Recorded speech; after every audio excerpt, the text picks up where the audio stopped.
20 లక్షల ఉద్యోగాలు 5 సంవత్సరాల్లో, ప్రతి సంవత్సరం 4 లక్షల ఉద్యోగాలు. నేను వస్తానే మొదటి సంతకం మెగా డిఎస్సి. మొన్న అన్నాడు జగన్మోహన్ రెడ్డి, మీరు ఏం చేశారని అన్నాడు. నా ట్రాక్ రికార్డు, నా బ్రాండ్ ఒక్కసారి చెప్పా, మళ్ళా తిరిగి నోరెత్తలా. నేను 14 సంవత్సరాల ముఖ్యమంత్రిగా ఉంటే 8 సార్లు డిఎస్సి పిలిచాను. ఎన్టీ రామారావు గారు 3 సార్లు పిలిచాడు. మొత్తం కలిసి 11 సార్లు పిలిచాం. ఇప్పుడుండే టీచర్లో 70% మేము నియమించిన వాళ్లే ఉన్నారు. అప్పుడు డిఎస్సీలే ఉన్నాయి. నువ్వు సీఎం అయ్యావు, ఏదో మన దురదృష్టం కొద్దీ 5 ఏళ్ళు అయిపోయింది. ఒక్క డిఎస్సీ పెట్టావా? నువ్వు పెట్టావా అని అడుగుతున్నా. నీకు అర్హత ఉందా మాట్లాడడానికి అని అడుగుతున్నా. నేను ఇప్పుడు ఒక్క జాబ్ క్యాలెండర్ ఇచ్చావని అడుగుతున్నా. ఒక్క ఉద్యోగం ఇచ్చావని అడుగుతున్నా. మొన్న ఏపీపీఎస్సీలో డిఎస్పీలు, సబ్ కలెక్టర్ ఉద్యోగాలుంటే, ఆర్డీఓ ఉద్యోగాలుంటే అవి కూడా అమ్ముకోవడానికి లిస్ట్ ప్రకారం మెరిట్కి రాకుండా చేస్తే స్టే వచ్చింది. నేను కూడా దానికి కండెమ్ చేశా. ఈరోజు మీకు చెప్తున్నా, మళ్ళీ తిరిగి ఏపీపీఎస్సీ పెట్టి నిరుద్యోగులైన వాళ్ళు ఎవరైతే డిఎస్పీలు కావాలనుకుంటున్నారో, ఆర్డీఓలు కావాలనుకుంటున్నారో అవి మెరిట్ ప్రకారం ఇచ్చే బాధ్యత నాది అని మరొకసారి మీ అందరికీ హామీ ఇస్తున్నా.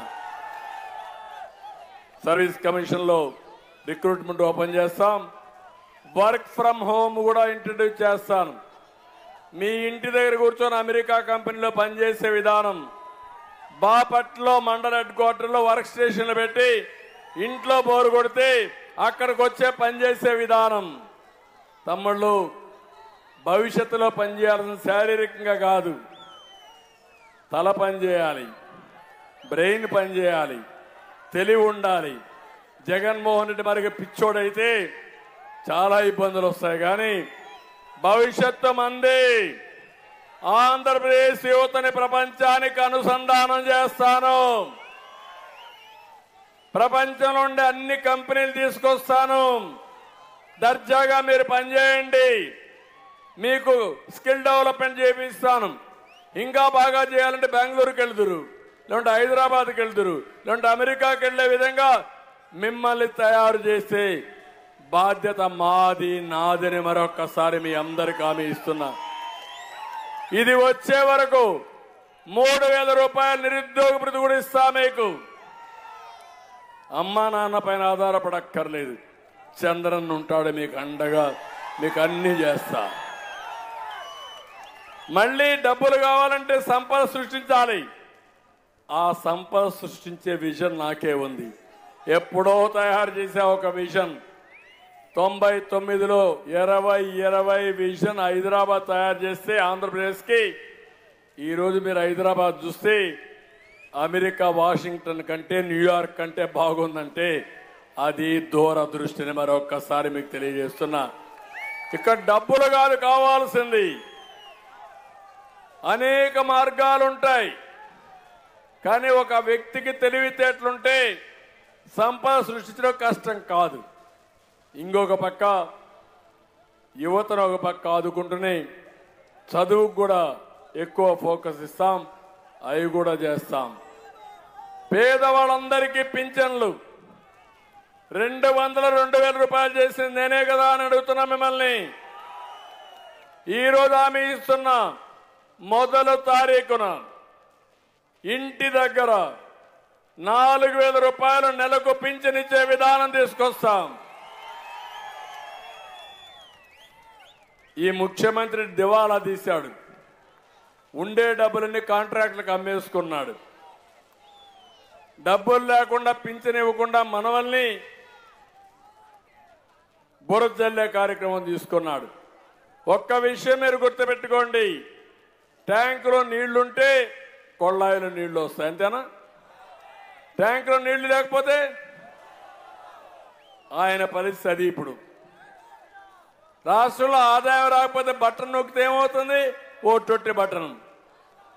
నేను చేయబోయేది సంపద సృష్టించి ఎప్పటికప్పుడు అప్పులు కాకుండా, అప్పులు చేయడం ఎవరైనా చేయగలుగుతారు, అప్పులతో కాకుండా ఆదాయంతో మిమ్మల్ని ఆదుకునే బాధ్యత నేను తీసుకుంటాను. ఇలాంటి అన్ని కార్యక్రమాలు చేసి అందరిని ఆదుకుంటాం. ఈరోజు ఇక్కడికి వచ్చినప్పుడు మీ అందరికీ ఒకటే చెప్తున్నా, ఇక్కడ ఎమ్మెల్యే ఉన్నాడు. ఎమ్మెల్యే కంటే ముందు ఒక 4-5 విషయాలు చెప్తాను. ఈ యొక్క నియోజకవర్గంలో ఒక 5-6 సమస్యలు మీరు చూస్తే, ఒకటి పట్టణంలో యువతకు ఉద్యోగాలు, ఉపాధి కల్పన నా బాధ్యత. ఎవరూ అధైర్యపడక్కర్లేదు, అది మన బ్రాండు, ఆటోమేటిక్గా అవుతాయి. పట్టణంలో మురుగు కాలువలు, దోమలు, కలుషితమైన మంచినీరు, ఇష్టానుసారంగా ఇబ్బందులు వచ్చాయి. కొత్త వాటర్ రిజర్వాయర్ కావాలి, తప్పకుండా ఎప్పుడో కట్టనుంది.